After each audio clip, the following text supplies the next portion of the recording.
Oh, class number 3. It is history time. Yes, sir. Right here. Here's your book. Go ahead and pull it out. We are going to go over, it's just going to be one page today. Short, sweet, to the point. So we're on this page, which is also known as page number 5. It's the beginning of chapter 2. So go ahead, pull it out. I'll give you a moment to get to page number 5, chapter 2. The title is Keep Thy Heart with All Diligence. That actually comes out of the book of Proverbs. Proverbs 4:23, actually.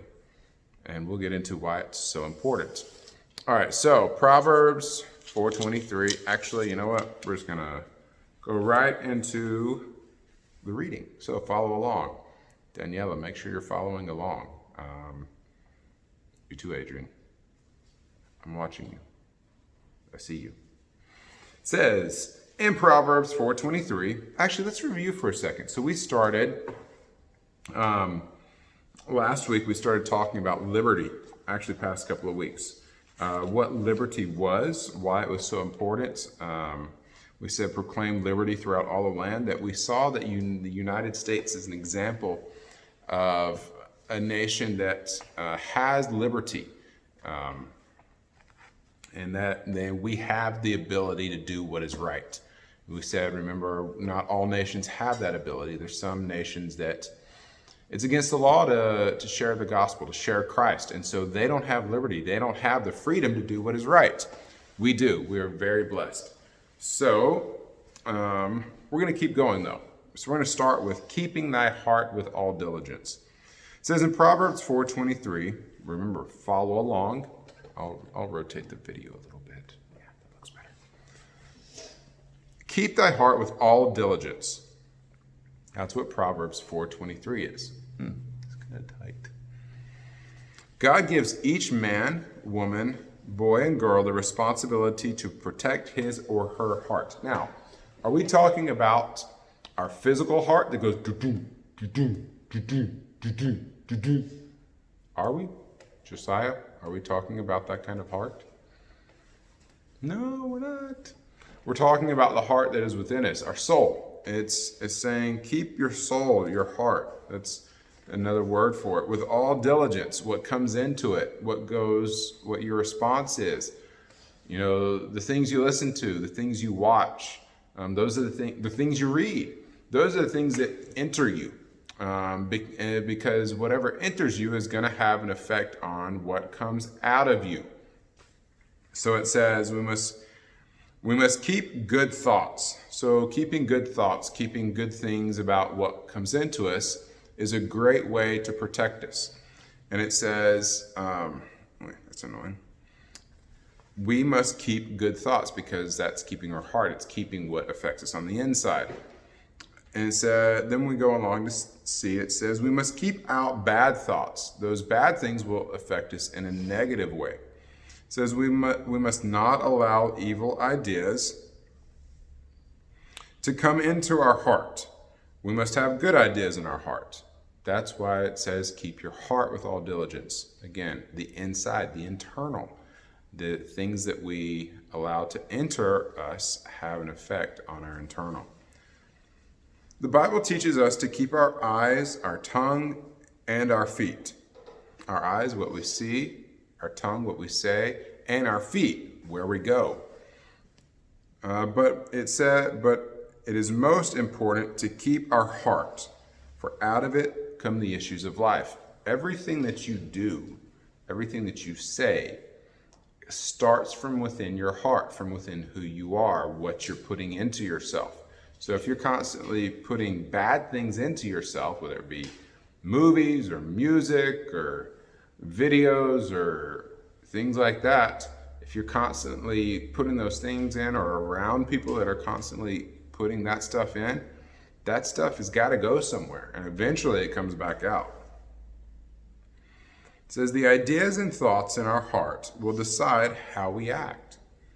The ideas and thoughts in our heart will decide where we go. If you are someone who is beginning to surround yourself with bad people, eventually those bad people are going to lead you to bad places and affect your decision making in a bad way. The ideas and thoughts in our heart will decide where we go. The ideas and thoughts in our heart will decide who we choose for friends. Again, you have to look and see what other people are like. Now, is it wrong to have a friend who maybe doesn't make the best decisions? You're trying to encourage them to do that? No, it's not. But you wouldn't hang out with them every day, especially if you find out that they're causing you to get in trouble. Or if they're causing you to do things that you shouldn't do. The Lord doesn't expect you to do that. Right now, at your age, your main job is guarding your heart, keeping your heart with all diligence. Do you remember diligence meaning doing something consistently throughout? Just doing it consistently. Not sometimes doing it and then sometimes not doing it. Because if you only keep your heart some of the time, then eventually the times where you aren't keeping your heart with all diligence, things are going to get in there that are not good. And then once they get in there, it's a lot easier to protect yourself from something that's evil than it is to try to get it out of you. The ideas and thoughts in our heart will decide each of our actions. Things come in, we think upon them, we dwell upon them in our hearts, and then there's a reaction. There's one of my teachers, someone who's very important to me, told a story of about a rotten banana. And it was really a teaching. It was really rather interesting because she said, okay, let's take two bananas, right? We've got a banana that's nice and yellow and looks good and yummy. And let's say, so if we put that banana on the ground, it's a good banana, nice banana, ripe banana, and we step on that banana, what's going to come out? Any ideas, Isaac? Not Isaac, Isaias. Wrong class. Sorry, buddy. What's going to come out if we stomp on a ripe banana? Any ideas? What is it? What do you think? Is applesauce going to come out? How about pear sauce? No, a ripe banana, because that's what was inside. When things get hard, or when pressure is applied, whatever's on the inside comes out. And then she said, well, imagine a rotten banana, right? Who's ever seen a rotten banana? Sam, have you seen a rotten banana before? I think you have. We've had a couple bananas get kind of dark. So they get dark and they get smushy. Sometimes they have little flies or little gnats that are like flying around them. Let's say you put the rotten banana on the floor and you step on it. What comes out of it? Estrella, what comes out of it? Any ideas? Rotten banana. When you step on a rotten banana comes out. So whatever is on the inside eventually comes out. So if you have anger and frustration and things like that on the inside, that's going to come out. If you have joy on the inside, that's going to come out. If you have encouragement on the inside, that's going to come out. If you have,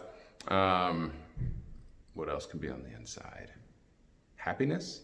If that's on the inside, then that's what's going to come out in your words and in your actions, and it's going to affect the way you think as well. So, keep your heart with all diligence, right? So, because from it flow the issues of life or come out. And we've got a little fun activity to do. And here's what it is. Here we have, so this is lesson number 3, your class 3, history 7. So this is lesson number 7, video number 7. Sorry, I didn't mention that earlier. Number 7. And here we have a paper. It says, attitudes of the heart, good and evil. You've got this page. Then, let me get the other page. Uh-oh, where'd it go? Maybe it's on the very back. Here we go. Then you've got this page, right? This page goes with it. It says peace, anger, pride, kindness, generosity, thankfulness. It has all these descriptions of attitudes of the heart. what you're going to do is you're going to cut out each one of these and then glue it onto here. The good ones you're going to glue on the good heart. The bad ones you're going to glue on the evil heart, or the evil ones. So for instance, there's one that says love. Where would love go? Where do you think? Yeah, that's an easy one, huh? It's going to go right here on the good. What about anger? Is that the good or evil one? Yeah, it is. Well, of course, it's going to go on the evil one. So you're going to cut out each of these. You're going to glue them right here. Not complicated, but just a very good reminder of what we need to remember. So that's it for today. So we went through chapter 2. If you have any questions, let me know.